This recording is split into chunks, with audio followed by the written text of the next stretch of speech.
2017 où il y avait eu une assemblée générale. Et donc à l'époque, il y a eu une déclaration commune des administrateurs du CRGE. Et en partant de là, il s'est dit pour un problème de reconnaissance, de légitimité, voire même de trouver des solutions que les consultatifs traditionnels ne traitaient pas, notamment la fameuse relation tripartite.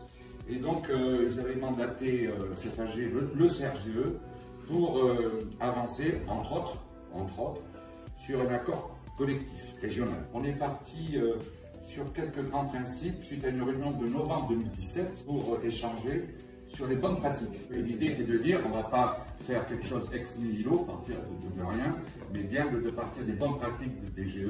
Il a fallu qu'on se mette un peu au clair en disant, si on rentre dans une négo, il va bien falloir que si les choses sont acceptées pour l'employeur, entre guillemets, il va bien falloir consentir à des choses pour les salariés. À partir de là, donc, on a pas mal travaillé. On s'est vite retrouvé sur quelques principes. Bon, je ne parle pas encore des objectifs, mais les principes de l'accord, c'est que, il fallait que la convention collective prenne en compte la relation tripartite. Et quand vous regardez dans le droit français, en dehors du portage salarial ou en dehors de l'intérim classique, la relation tripartite n'existe pas. On est bien en bilatéral, contrat signe mathématique intuitu personnel. C'est bien ça? Très bien, voilà. Donc ça, c'est pour filmer sur le Master 2.